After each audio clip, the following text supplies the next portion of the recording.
Fikirlencelete dinle mecburçuluk bağmaya yoklığın hakkında. Nahmedu ve nusalli ala Resulil kerim. Müslüman oğlum, Allah tebarek ve teala hemizden tevfik versin. Ödümüzü çın Kur'an'ın aytyan musulman etcek bolmaklık. Öd hanım adamı çınnan Kur'an'ın meyarına vara, Kur'an'ın düdüğüne vara, Kur'an'ın ölçeğine vara, hudaylıklı bolmaklık bize tevfik versin. Bana ne etmeli? Bana şol Kur'an'ın aytılyan cerrahede oturmalı. Kur'an'ın aytyan ulamalarında oturmalı. Ehli emel ulamalarında oturmalı. Ta ki şolar hakikatleri bir de Müslüman doğrular aytırlar. İnele kimin ayet okuyup vereyim. Bıqin hevre bizim bol persimiz %98 Türkmen sehrada Müslümançılık Müslüman doğrulum doğrusu Kur'an'a ters. Şeriata ters bizim bol persimiz. Ödüne anır baş Müslüman mı kadir başarı olup verme. Yani yakıtta dost oğlum bir et diye, bir Hudayım benneti diye, dünyadan gitti diye. 3 gün bizden teşkil oldu diye. 3 gün teşkilden sonra ağlap ayttı diye. Dünyada 4 tane Müslüman mota, çın Hudaylık adam mota, men şoň dörlünsü deyip ödüm gümen etken ettir. 5'ini de demektir. Dünyada 4 tane çın Hudaylık adam mota, men ödüme şoň dörlünsü mü kadiyedim. Indi men geldim 3 güne, o ben namazda bey deyip aytyanım men. Kur'an'da da bey deyip aytıptır. Men nerede musulmançılık nerede deyip ağlattır diye. Bir de şunku musulmançılık doğulum, öz musulmançılığımızdan, diyanatımızdan havarımız yok. Bilem de Kur'an näme deyiptir, sünnet näme deyiptir. Bir de ömür taya dünya gelip bir de ululçuları halka öre bolmalı deyiptir bir de. Bir de aydılmaptır halka öre bolmalı. Sen Allah'ın ma, senin halıkın madır, oğlum razıkın madır. Allah deyip şol bir zati vardır, 7 kat atman, 7 kat yer yaradan, bir de yoktan, bareden idirip durun, istirip durun, giydirip durun, mindirip durun. Hemme namatımız, oğlum şondandır, şon gevini görmelidir. Yoktan bir namarçılıktır, bir anır baş tedekiçiliktir.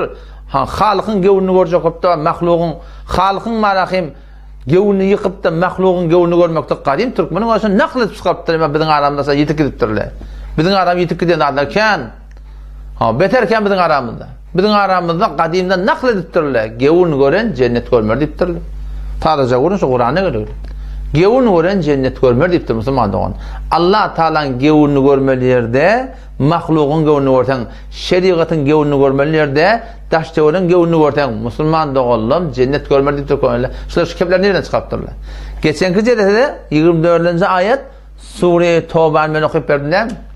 Huday Teala tekkidat tanıdı. O şu tekkidatı eğer sen şolun gevunu görecek olup şeriatte beleten, şu tekkidatın gevunu görecek olup dinde Ahmedinden qaldan Allah Teala bana sana ne fetva verdi? Fasık denilip aytdı. Fasık diyorlar değil mi? Allah'ın aydandan çıkan, Allah'ın aydandan oraya deyeten, sen dine oraya deyeten, sen halka oraya yaşap bir adam, sen halka oraya deyeten, sen iyide oraya yaşap bir adam, sen dine oraya deyeten deyip Huday Teala fetva verdi Müslüman doğan. Oğlum şu taydan manam biz ödümüzü şuna meğleşmanahim şeriata var her bir zat etmek gerek. Arada doğalarına aytıyor da. Men ne öğlenli fakir. Öğlenli de manahim anırdan manahim bizim aramızda mehrem kim namahrem kim biratlar ayet edilen ki. Anırdan ne yurcusu gelakam şu yani damadın oğlu bağıştan doğunu gelakam oturacak bolya. Ama ayat Türkçe. Ay ne edip yan bunu sizirap bolar mı beter kat tutyan. Adam sonunda ayarlığımdan toradım diye. Men oğlunuzuk kamten ödün. Dedim nedim beni iyi otuyan, anırdan palan doğanım öyle Türk gitmerdin mi diye ayttım diye. Onun hava şeyle şu deyip diye, Türkçe'ye de kavul. Ne nerede otuyorsun onunla? Hangi dağıtlar he? Bu dağıtlar Müslüman doğalım, ulukan müşkül nerede? Şu dağıtlara amal ettiyen alim tapmak kıyım oluyor. Ba elhamdülillah, beter adiyor ne? Şuna amal ettiyen şeriatı doğrucusunu amal ettiyen lağıl aytmaklık adorsun amal edip de köketelemiştik. Ve kıyınan tek de bu dağıtlar bizim aramızda beter varahın kıyın tapılıyor Müslüman doğan. Efe eşkar bir haramet ketbiyet, efe eşkar haram mulagatiyet, efe eşkar bir haramiyet, efe eşkar haram celise şeriketiyet, yüreğimizde sap, o taptan namaz okuyat, işe oturası elini bağlap, ve neklahu ya Allah senin düğünü jöktür, ve nettoku terk edecek ya Allah, men yapacak her kimden ters olsa ya Allah biz bidardır, sen dayda sen gelecek, sen marahim, halini sen emme, rahatçak, hem sayan ekardın vurdur ya, pezirayı tut ya, yine burada tut ya, ceşin tebelli tut ya, rahatça şereket et ya biz ona. Ne mi deyip, namazda aytiyamızda hava mı yok? Kur'an'ın ayetlerine haber mi diyor? Ve nehla'u. Düğünecek ya Allah. Ve nettuku terk edecek kimi? Men yapacak. Her kim sana ters olsun. Her kim deyip durun. Hem tayan olsun, doğrun olsun, daim olsun, daydan olsun, mamam olsun. Doğru namazda etken kim Müslüman doğun. Ben namazda düşünüm da. La ilahe illallah deyip aydıptır. Onun dinine mecbursuluk yok. Dinine mecbursuluk vakti ki kabul eden sonra. Yani okuyup veren o da 22. ayet Sure-i Mücadele. 28. paran başlarındaki sureyi okuydan onun. Sonka ayeti. 28. paran başlarına avval sura şunma rahim 2. bağışla ahir ayeti. Allah Teala Teala ne mi diye? Çın imanlı adamlar deyiptir. Yüreklerine iman nakş olan adamlar deyiptir. La tecidu kavmen yu'minuna billahi vel yevmil ahir. Yu'minuna billahi vel yevmil ahir yuvadduna men haddallaha ve rasulah.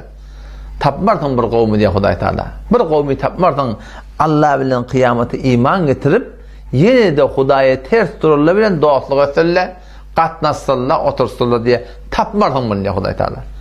Yani bolcak da ateş diye ayette Huday Teala.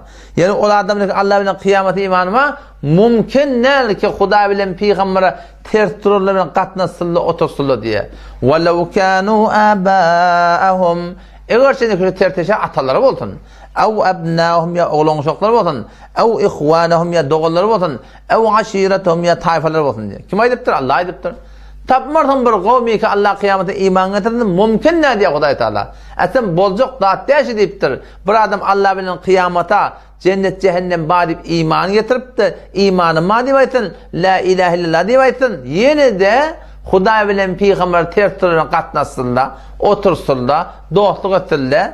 Velev ki şöyle ataları olsun, oğlan uşakları olsun, doğulları olsun, tayfatı olsun diye Huday Teala. Allah Teala silah adamlar ne mi diye? Ulaike ketebe fi kulubihimul iman. Allah Teala o adamların yüreklerine iman nakşedildi. İyinin arasında ortava oluyor. İyinin arasında var akım münkur oluyor. İyinin arasında var akım zatın uğrun bilmeyen oluyor. İyinin arasında yekemelek oluyor. Ama Huday Teala'nın anına yüreklerine iman nakş olan adamlar şöyle Müslüman doğun. Ve eyyedehum bi ruhin min. Allah öz feyz gaybiyeti bilen Allah onlardan medet edecek şu dünyada. Ve yudkhiluhum cennet. O dünyada Huday Teala ol bağlılık basallık cennetliğe alacak. Allah Teala hemişeki halidine fiha. Hemişeki şu cennete alacak. Radıyallahu anhum. Allah şuradan razı meniptir. Ve radwan o da Allah'tan razı olacak deyiptir. İzinden ulaike hizbullah Allah'ın cemaatçılar deyiptir. İzinden ala inna hizballahumul muflihun. Çın necat tapacak adamlar silah adamlar deyiptir Müslüman doğun. Bizim aramızda ne yaparım oğlu? Şu ayetleri onu ödün koydu var. Öd hanım adam koydu var. Biz neyle koydu Müslüman doğun? Bizim Müslümansımız neyle koydu ya? Vahmin ne mi deyin ahim? Müslüman doğullum. Karıvudunu döneyin. Köp tattır bilmeyen etiyat. Dua edildi ya Allah'ım hidayet ettik. Şur ulu konuda. Hadi kim? Allah Teala. Hidayet kim geldi? Allah Teala. Biz Türkmen ilin arasında şu ihtilafatı mantığa hakkında var akım. Ne kadar adamla ne etmesi bilmeyen etmeyenler. Hicab bilen avratın Türkmen farkın bilen ak. Fikretçe klip skurk edenle sana var akım hicab mı kadiye. Ortam var akım dinana diyetmek etpiye. O da şeydik etpiye. Yani nekle nerede öğrenmeli? Mağın min yani hayt burada ayetçak olamak. Onun şöyle aydan oğlum Müslüman da oğlum. Hakiki diyanatı tapmadan söyleyeyim. Hakiki şeriatı öyle bolmadan söyleyeyim.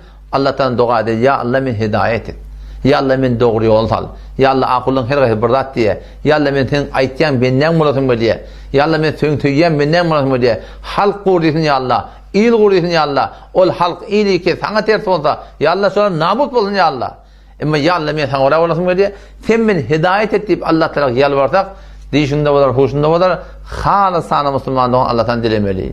O oradan ağlacağı tırıptı. Bilmeyen dadran, göz baş yine burada. Hanefi mezhebinde kufr dikkat durdu. Bizim ilimiz zaten bilen ak. Öğretmeli adamların öllerine var. Öğretmeli adamların öllerine haram ekil gıtır koyuptur. Türkmen ille tatil. O da ortadan olakon tasirin oğlu. Bunu bilen akla. Efeşker dinleyip veren adamlarımız haram edip etmiyor Müslümandan. Dua edelim inşallah. Allah temizliğine tevfik versin. Vesselamu aleyküm ve rahmetullahi ve berekatuhu.